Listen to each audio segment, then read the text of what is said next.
Assalamualaikum warahmatullahi wabarakatuh. Pada kesempatan kali ini kita akan membahas mengenai himpunan dalam Al-Quran.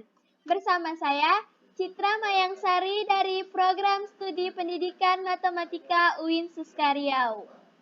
Nah, sebelum membahas lebih lanjut mengenai himpunan dalam Al-Quran, tentunya kita harus mengetahui terlebih dahulu dong definisi dari himpunan tersebut. Apa ya definisinya? Ini dia definisinya. Himpunan adalah kumpulan benda-benda atau koleksi objek-objek yang terdefinisi dengan jelas. Maksud dari kata terdefinisi dengan jelas di sini adalah kumpulan benda-benda ataupun koleksi objek-objek yang mempunyai sifat khusus. Selanjutnya, kita akan membahas mengenai contoh-contoh himpunan. Di sini saya sudah memiliki beberapa contoh dari himpunan. Yang pertama ada himpunan kitab suci dalam Al-Quran. Seperti yang sama-sama kita ketahui, di dalam Al-Quran menyebutkan 4 kitab suci, yaitu ada kitab Taurat, kitab Zabur, kitab Injil, dan tentunya kitab kita yaitu Al-Quran. Selanjutnya ada himpunan sholat fardu. Yang sama-sama kita ketahui dan kita laksanakan setiap harinya, sholat fardu itu ada 5, yaitu sholat subuh, sholat zuhur, sholat asar, sholat maghrib, dan sholat isya. Kemudian contoh yang terakhir adalah himpunan Khulafaur Rasyidin, yaitu himpunan pemimpin umat Islam setelah wafatnya Rasulullah SAW, yaitu ada Abu Bakar As-Siddiq, Umar bin Khattab, Utsman bin Affan, dan Ali bin Abi Thalib. Selanjutnya kita akan membahas mengenai contoh himpunan dalam Al-Quran, yaitu pokok pembahasan kita. Di sini saya sudah mempunyai beberapa contoh himpunan di dalam Al-Quran. Yang pertama ada surat Al-Fatihah ayat ke-7.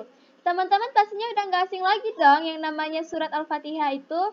Surat Al-Fatihah ini dijuluki sebagai Fatihatul Kitab ataupun Ummul Kitab.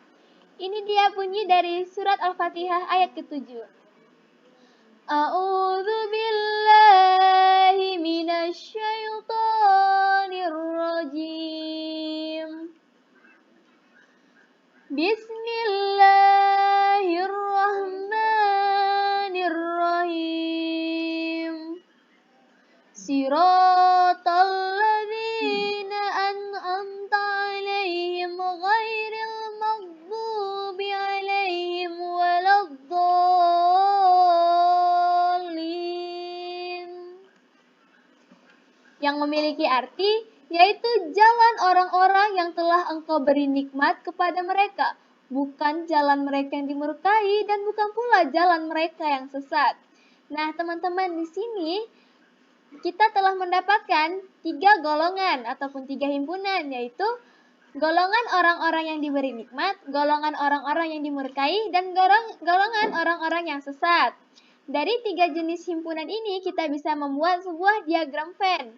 Dengan keterangan S-nya adalah semua manusia, golongan A adalah orang yang diberi kenikmatan, kemudian golongan B adalah orang-orang yang dimurkai, dan golongan C adalah orang-orang yang sesat. Lalu, kenapa di sini himpunan B adalah anggota dari himpunan C? Karena orang-orang yang dimurkai sudah pasti orang yang sesat. Lanjut pada contoh kedua, yaitu di sini sudah ada Quran Surah Al-Waqiah ayat 7 sampai dengan 10. Yang memiliki arti, dan kamu menjadi 3 golongan, yaitu golongan kanan, alangkah mulianya golongan kanan itu, dan golongan kiri, alangkah sengsaranya golongan kiri itu, dan golongan orang-orang yang beriman paling dahulu. Dalam surat Al-Waqiah ayat 7 sampai dengan 10 ini sudah disebutkan bahwa adanya 3 golongan ataupun 3 himpunan, yaitu himpunan golongan orang kanan, himpunan atau golongan kiri, dan himpunan orang-orang yang beriman paling terdahulu. Dari 3 golongan tersebut kita bisa membuat sebuah diagram Venn, yaitu dengan S-nya adalah semua makhluk ciptaan Allah. Himpunan A adalah golongan kiri, kemudian himpunan B adalah golongan kanan, dan himpunan C adalah Nabi dan umatnya yang beriman. Kenapa himpunan C adalah anggota dari himpunan B? Karena Nabi dan umatnya yang beriman termasuk golongan yang dimuliakan atau golongan kanan. Lanjut pada contoh yang terakhir, yaitu ada Quran Surah Al-Bayyinah ayat ke-6 yang berbunyi A'udzu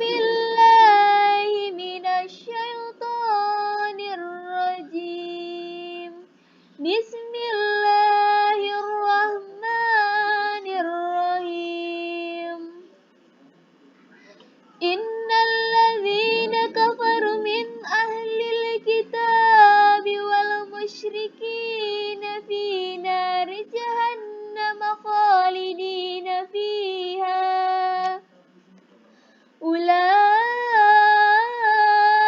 hum syarrul bariyah, yang memiliki arti sesungguhnya orang yang kafir yakni ahli kitab dan orang-orang yang musyrik akan masuk ke neraka jahanam.